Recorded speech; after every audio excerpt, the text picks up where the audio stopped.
ጊዜው ሰው በሰላም ወጥቶ የማይገባበት ከዋለበትም በደና የማይመለስበት እየሆነ ከመጣ ሰነባብቷል። አይደለምና ነፍስ ለማጥፋት ለጸብ የማይጋብዙ ምክንያቶች ሰዎችን ወደ ሞት ሲያግዙ ሰምተን እናውቃለን። የሰው ልጅ ለሀብት ንብረት ብሎ መተኪያ የሌለውን የሰው ነፍስ በጭካኔ ሲነጥቅም ተመልክተን ይሆናል። በከተማዋ የተሰሙ እነዚህ ጭካኔና አረመኔያዊነት የተሞላባቸው የወንጀል ድርጊቶች ግን ለመስማት የሚከብዱ ናቸው። እኩለ ሌሊት በለቡ አካባቢ ድልድይ ስር የተፈጸመው አሰቃቂ ወንጀል መላውን የአዲስ አበባ ነዋሪ ሲያስደነግጥ፣ የባሏን እናት የገደለችው ግለሰብ አሰቃቂ ድርጊት ደግሞ መላ ህዝቡን አስነብቷል። ለጆሮ የሚከብደውና የሰው ነፍስ ከቁስ ጋር ተነጻጽሮ ዋጋ ያነሰበት አሳዛኝ ድርጊት የተፈጸመው እንዲህ ነው። አንድ ንጹህ ግለሰብ በሰላም መንገድ ላይ የተጓዘ በድንገት በቡድን ተከቦ በስለት ተወግቶ ህይወቱ ያልፋል። አስክሬኑም በመኪና ተጭኖ ለማስወገድ ይሞከራል። ይህ አስደንጋጭ የወንጀል ሴራ ድንገት የተፈጸመ ዝርፊያ ሳይሆን የተቀነባበረ ወንጀል መሆኑ ደግሞ ብዙዎችን አሳዝኗል። ሟች ሀገር ሰላም ብሎ በለቡ መሸጋገሪያ ድልድይ አካባቢ በሰላም ይጓዝ ነበር። ነገር ግን በዛ ጨለማ ሌሊት የወንጀል ጥማት ያደረባቸው ተኩላዎች መንገድ ላይ ጠብቁት ነበር። አንገቱን አንቀው በመያዝም በስለት ደጋግመው በመውጋት ህይወቱ እንዲያልፍ ማድረጋቸው ተሰምቷል። ከወንጀሉ በላይ ያን ንጹህ ሰው ለሞት ያሳጨው ምክንያት አስደንጋጭ ሆኗል። ያን አሰቃቂ ወንጀል ከፈጸሙ በኋላ ወንጀሉን ለመሰወር ያደረጉት የማይታመን ድርጊት ከፖሊስ እንዲያመልጡ አላደረጋቸውምና ፖሊስ በመሃል ከተማዋ የተፈጸመውን አሰቃቂ ወንጀል ሰምታችሁ ተጠንቀቁ ሲል ለህዝብ አጋርቷል። እጅግ በሚያሳዝን ሁኔታ አንድን ነፍስ ለማጥፋት የተሰለፉት 11 ወንጀለኞች በቁጥጥር ስር ከዋሉ በኋላ ወንጀሉን እንዴት እንደፈጸሙት ራሳቸው በተግባር አሳይተዋል። ለመሆኑ እነዚህ 11 ግለሰቦች እነማን ናቸው? ይህንን አሰቃቂ ግድያ እንዲፈጽሙ የመራቸው ዋና ሴራስ ምንድነው? ከአስክሬን መደበቅ ሙከራ በስተጀርባ ያሉትን ሚስጥሮች፣ የተጠርጣሪዎችን ሙሉ ስም ዝርዝርና ፖሊስ የደረሰበትን አስገራሚ የምርመራ ሂደት በዝርዝር እንነግራችኋለን። በሌላ በኩል በፍቅር ስም የተጀመረው ግንኙነት ወደማይታመን የጭካኔ ፍጻሜ የተቀየረበትን አሳዛኝ ታሪክ እናጋራችኋለን። ለ4 ዓመታት አብሯት የኖረው ፍቅረኛዋ ሌላ ሴት ሊያገባ መሆኑን የሰማችው ሴት ያደረገችው የበቀል መንገድ መላውን ህዝብ በእንባና በድንጋጤ አጥለቅልቋል። ለ4 ዓመታት አብረው የቆዩት ፍቅረኛዋ ሌላ ሴት ሊያገባ መሆኑን ስትሰማ ቅናቷ ወደ ከፋ የጭካኔ በቀል እሳት ተቀይሮ ልቧ ለክፉ ነገር ቢበረታም ነገር ግን በቀሏን የተወጣችው ከዳኝ ባለችው ፍቅረኛዋ ላይ ሳይሆን ምንም በማያውቁት ምስኪን እናቱ መሆኑ ነገሩን ግራ አጋቢ አድርጎታል። ይህ በአሰቃቂ ድብደባ የተፈጸመና አስክሬኑን በውሃ ማጠራቀሚያ ውስጥ በመደበቅ የዘለቀው ዘግናኝ ታሪክ የሰማውን ሰው ሁሉ ያስደነገጠ ብሎም ለምን የሚል ጥያቄን ያስነሳ ሆኗል። የቀድሞ ፍቅረኛዋ ሌላ ሴት ሊያገባ መሆኑን የሰማችው ሴት መተውና ቅናት የተባሉ ክፉ ስሜቶች ህሊናዋን ቢያጨልሙት የበቀል በትሯን ሰንዝራ ለመገላገል በማሰብ ከፍቅረኛዋ ጋር በነበረችበት ሰዓት የምታውቃቸውና እንደ እናትም የምታቀርባቸውን የፍቅረኛዋን እናት በርበሬ ሰጥሻለሁ በሚል ማታለያ ወደ ቤቷ በመውሰድ ያልተጠበቀ ወንጀል እንደፈጸመችባቸው ተሰምቷል። እኚህን የ60 ዓመት አዛውንት በአሰቃቂ ሁኔታ መግደሏ የበቀል ጥማቷን አላረካላትምና አስክሬኑን ለመስማት በሚዘገንን መልኩ ለማጥፋት መሞከሯም ተነግሯል። የእናታቸው መጣው ብሎ አለመመለስ ያሰጋቸው ልጆች ለፖሊስ የሰጡትን ጥቆማ ተከትሎ መስማት የሚከብደው ወንጀል ተገልጧል። ሰላም ጤና ይስጥልን ውድ የአማርያ ቲዩብ ቤተሰቦች እንደምን ቆይታችኋል? በዛሬው መሰናዶ የሰው ልጅ ነፍስ ከቁስ የቀለለበትን ዘግናኝ ወንጀልና የበቀል ጥግ እንደሚደርስ የታየበትን አሰቃቂ የወንጀል ታሪክ እንነግራችኋለን። ቻናሉን ሰብስክራይብ፣ ቪዲዮን ላይክ እና ሼር በማድረግ እስከ መሰናዶ ፍጻሜ አብራችሁን ቆዩ። ሰኔ 28 ቀን 2018 ዓመተ ምህረት ከሌሊቱ 7 ሰዓት መላው አዲስ አበባ በሰላም ተኝታለች። ነገር ግን በንፋስ ስልክ ላፍቶ ክፍለ ከተማ ወረዳ 12 በተለይም ለቡ መሸጋገሪያ ድልድይ ተብሎ በሚጠራው አካባቢ የነበረው ጨለማ ሌላ አስፈሪ ምስጢር አርግዞ ነበር።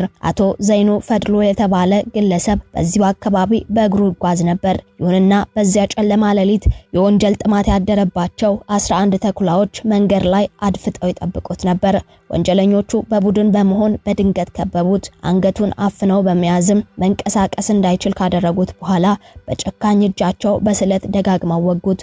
አቶ ዘይኑ ምንም መከላከያ አልነበረውም። በዚያው ቅጽበት ህይወቱ አለፈች።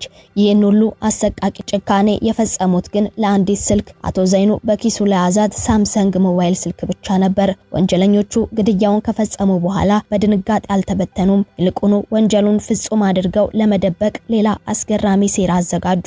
አስክሬኑን ለመሰወርም ሁለት የቤት መኪናዎችን ተጠቀሙ። ኮድ 3B 83677 አዲስ አበባ የሆነች ቪትስ መኪና አስክሬኑን በጓሮ በር በኩል ጭና ስትነሳ ኮድ 371724 አዲስ አበባ የሆነች ሌላኛዋ ቪትስ መኪና ደግሞ መንገድ ለመጥረግና ሁኔታዎችን ለመከታተል ከፊትና ከኋላ በመሆን ተከታትለው ነበር። አስክሬኑን ይዘው በመጓዝ አመቺ ነው ብለው ባሰቡት ድልድይ ስር በመወርወርም ተሰወሩ። ወንጀሉን ፍጹም አድርገው የሸፈኑትና የሚደርስባቸው የሌለ መስሏቸው ነበር። ይሁንና አቶ ዘይኑ በለቡ ድልድይ ስር ህይወቱ አልፎ መገኘቱን ተከትሎ የአዲስ አበባ ፖሊስ ዋና መምሪያ የሰው መግደል ምርመራ የክትትልና የኦፕሬሽን ቡድኖች በጋራ በመቀናጀት ወደ ስራ ገቡ። ፖሊስ ፍንጮችን በማሰባሰብ የጥፋት ሰንሰለቱን ለመበጠስ የቀን ከሌት አደኑን ያዘ። ወንጀሉ ዱካቸውን ያጠፋ ቢመስላቸውም የፖሊስ መረብ ግን ከነሱ የረቀቀ ነበርና በተደረገው ለአስጨራሽ ክትትል ወንጀሉ በተፈጸመ በ48 ሰዓት ባልሞላው ጊዜ ውስጥ ወንጀሉን የፈጸሙት 11ዱም ተጠርጣሪዎች እጅ ከፍንጅ ተያዙ። በቁጥጥር ስር የዋሉት ተጠርጣሪዎቹ ስም ዝርዝርም እንዳለ ተሰማ፣ ኤርሚያስ አሰፋ፣ ያብባል እንዳለ፣ ዘካሪያስ ለማ፣ ናትናኤል ግርማ፣ ተመስገን ተስፋዬ፣ ብሩክ ኤርሚያስ፣ ኢዮብ ጌታቸው፣ ለምለም አረጋኸኝ፣ ኤልሻዳይ ዳዊትና ኤርሚያስ ወንደሰን የተባሉ 11 ግለሰቦች መሆናቸው ፖሊስ እስከ ስም ዝርዝራቸው መረጃውን ይፋ አደረገ። ተጠርጣሪዎቹ በቁጥጥር ስር ከዋሉ በኋላ በፖሊስ ምርመራ ክፍል ቀረቡ። ፖሊስም ባደረገባቸው ጥልቅ ፍተሻ በወንጀል ፈጻሚነት የተጠቀሙባቸውን 2 ቢላዎችና 3 ሽጉጦች ማግኘት ችሏል። የምርመራው ሂደት ግን በዚህ ብቻ አላበቃም። ፖሊስ ተጠርጣሪዎቹ ወንጀሉን ወደ ፈጸሙበት ስፍራ በመውሰድም በዛች አስከፊ ሌሊት እቅዱን እንዴት እንደጀመሩት አቶ ዘይኑንም እንዴት አፍነው እንደገደሉትና አስክሬኑን በሁለቱ መኪናዎች ነው እንዴት ድልድይ ስር እንደጣሉት እያንዳንዷን ድርጊት በራሳቸው ፍላጎት በተግባር እንዲያሳዩ አድርጓል። የሟች አቶ ዘይኑ ፈድሉ ቤተሰቦች በደረሰባቸው አሰቃቂ መርዶ መራር ሐዘን ውስጥ ቢሆኑም የአዲስ አበባ ፖሊስ በወሰደው ፈጣን ሙያዊና ህጋዊ እርምጃ በማየታቸው ምስጋናቸውን አቅርበዋል። በለቡ ድልድይ ስር የተፈጸመው ይህ አሳዛኝ ታሪክ ወንጀል ፈጽሞ ማምለጥ እንደማይቻል ትልቅ ማረጋገጫ ሆኗል። ፍትህም ለአቶ ዘይኑ ፈድሉ እየተረጋገጠች ነው። ተጠርጣሪዎቹም በህግ ፊት የሚገባቸውን ፍርድ ለመቀበል ፍርድ እየተጠባበቁ ይገኛል። እኛም ለሟች ነፍስ ይማር እያልን ለቤተሰቦቹ መጽናናትን በመመኘት ወደ ሌላኛው መረጃችን አለፍን። በፍቅር ስም የተጀመረው ግንኙነት ወደማይታመን የጭካኔ ፍጻሜ ሲቀየር ምን ይባላል? ለ4 ዓመታት አብሯት የኖረው ፍቅረኛዋ ሌላ ሴት ሊያገባ መሆኑን ስትሰማ ያቀደችው የበቀል መንገድ መላውን ህዝብ በእንባና በድንጋጤ አጥለቅልቋል። ፍቅረኛዋን ለመበቀል ስትል ምንም የማያውቁትን የ60 ዓመቷን ምስኪን እናቱን በአሰቃቂ ሁኔታ ህይወታቸውን ያጠፋችው ወጣት ታሪክም አስደንጋጭ ሆኗል። ታሪኩ የሚጀምረው በምዕራብ አርሲ ዞን ነገሌ አርሲ ከተማ ውስጥ ነው። ይህን ወንጀል የፈጸመችው ሴት የ35 ዓመት ዕድሜ ያላት ስትሆን መሰረት ወርቅነህ ትባላለች። መሰረት ከዚህ ቀደም በነበራት ትዳር የሁለት ልጆች እናት ብትሆንም ትዳሯ በመፍረሱ ምክንያት ልጆቿን ከቀድሞ ባለቤቷ ጋር ትታ በንግድ ስራ ላይ ተሰማርታ ነበረ። ነገር ግን 2014 ዓ.ም ከተማዋ ውስጥ በሚገኝ መጃ ቄለም በሚባል ሰፈር ቤት ተከራይታ መኖር ስትጀምር ሌላ የህይወት ምዕራፍ ተከፈተላት። በእድሜ ከርሷ የሚያንሰውን ቱተማ ሂርጶ የተባለ ወጣት ተዋወቀች። ይህ ትውውቅም በፍጥነት ወደ ጥልቅ የፍቅር ግንኙነት ተቀየረ። ለ4 ረጅም ዓመታትም አብረው በፍቅር ኖሩ። መሰረት ለዚህ ግንኙነት ሙሉ ልቧን ሰጥታ ነበር። ይሁንና ያላሰበችው መርዶ በድንገት በጆሮዋ ላይ ደረሰ። ያፈቀረችው ወጣት እርሷን ትቶ ሌላ ወጣት ሴት ሊያገባ እንደሆነና ሰርጉን በወላጆቹ ቤት እየተደገሰ መሆኑን ሰማች። ይህ ዜና በመሰረት ውስጥ የነደደው የፍቅር ስሜት ወደ ከፋ ቅናትና የበቀል እሳት እንዲቀየር አደረገው። የሰርጉ ቀን ሊደርስ 1 ሳምንት ብቻ ሲቀረውም መሰረት ከባድ የበቀል እቅድ አወጣች። ነገር ግን ያነጣጠረችው ከዳይም ባለችው በፍቅረኛዋ ላይ ሳይሆን ለሰርጉ ዝግጅት እየተሯሯጡ በነበሩ ምንም በማያውቁት ምስኪን እናቱ ላይ ነበር። ሚያዝያ 22 ቀን 2018 ዓ.ም ምሽት 12 ሰዓት ላይ መሰረት በቀጥታ ወደፊት አሟቷ ወደ ነበሩት የ60 ዓመት አዛውንት ወይዘሮ ሚሊዮን ሴፉ ቤት አመራች። እንደ ልቧም ወዳጆና ቀረበቻቸው። አብራቸው ቡና ጠጣች። በመቀጠልም ለልጅሽ ሰርግ የሚሆን በርበሬ በቅናሽ እሰጥሻለሁ፣ ወደ ቤት እንሂድ በሚል ማታለያ ጠቅልላ ወደ ራሷ ቤት ይዛቸው ሄደች። ወይዘሮ ሚሊዮንም ይህን ተንኮል ወጥመድ ሳያውቁ የልጃቸውን ሰርግ ለማድመቅ በርበሬውን ለመውሰድ በደስታ አብረዋት ተጓዙ። ወደ ቤቷ እንደደረሱ መሰረት ምግብ አቀረበችላቸው። ከተመገቡ በኋላ ወይዘሮ ሚሊዮን በርበሬውን ተቀብለው ለመውጣት ሲነሱ ግን የገጠማቸው እውነተኛው ገሃነም ነበር። መሰረት አስቀድማ ያዘጋጀችውን የብረት ዘንግ አነሳች። ወይዘሮ ሚሊዮን ምንም መከላከል ባልቻሉበት ሁኔታ በብረት ዘንጉ ጭንቅላታቸውን ደጋግማ መታቻቸው። ለ4 ዓመታት አማቴ የምትላቸውን አሮጊት በጭካኔ መትታ ህይወታቸውን እንዲያልፍ ካደረገች በኋላ የቤቷን በር ዘግታ ተሰወረች። ወንጀሉ በዚያ አላበቃም። የፈሰሰውን ደም የመሸሸግ ድራማም ቀጠለ። መሰረት በዛው ምሽት ታናሽ ወንድሟን ዳንኤል ወርቅነህን ጠራችው። ሁለቱ በአንድነት በመሆን አስክሬኑን በግቢው ውስጥ ወደሚገኝ 400 ሊትር ውሃ መያዝ ወደሚችል የውሃ ማጠራቀሚያ ፕላስቲክ ውስጥ ከተቱት። በማግስቱ ሚያዝያ 23 ቀን ጠዋት ላይ ግን መሰረት ሌላ ተንኮል አሰበች። ለአባቷ ውሸት በመናገር ኮንትሮባንድ ዕቃ እዚህ ውሃ ማጠራቀሚያ ውስጥ ስላስቀመጥኩኝ አንተ ቤት ቆይ፣ እኛ ደግሞ ጉድጓድ ቆፍረን እንቅበረው በማለት አባቷን ከቤት እንዲርቁ አደረገች።